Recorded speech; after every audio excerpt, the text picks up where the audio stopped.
Welcome to Lecture 13, Introduction to Active Listening.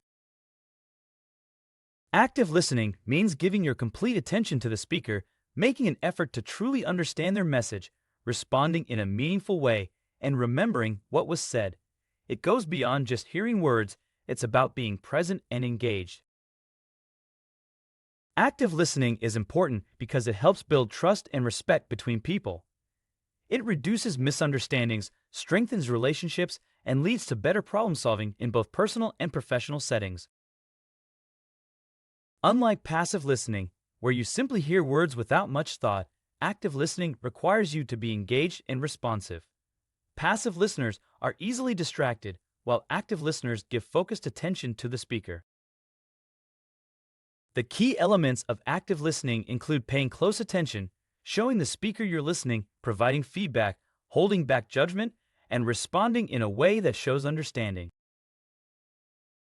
Barriers to active listening can include prejudging the speaker, being distracted by things like phones or noise, focusing on what you'll say next instead of listening, and letting your emotions take over.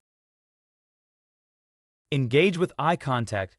Good active listeners show they're engaged by nodding, making eye contact, asking clarifying questions, paraphrasing or summarizing what was said, and giving verbal affirmations like "I see" or "that makes sense."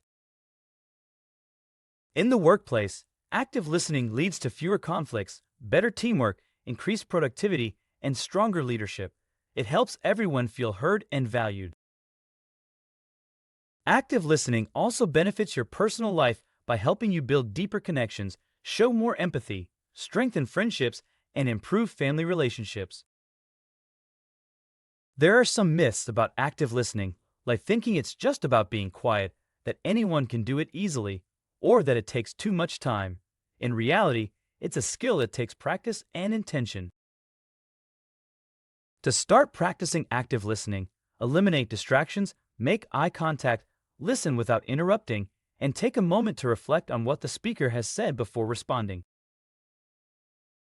For example, if a colleague shares a concern, you can show active listening by paying close attention, asking clarifying questions, and summarizing their point to ensure you understand. Ask yourself, do you interrupt others? Do you remember details from conversations? Do you ask questions to clarify? Do people feel heard when they talk to you? These are signs of active listening. Avoid common mistakes like multitasking, jumping to conclusions, offering solutions before understanding the issue, or letting your mind wander during conversations. Common errors include multitasking, quick conclusions, premature solutions, and wandering focus. To sum up, you've learned what active listening is, why it's important, its key elements and benefits, and some simple ways to start practicing it in your daily life. In the next lecture, we'll explore specific techniques to help you become an even better active listener with practical tips and real-world examples. Let's continue building your communication skills.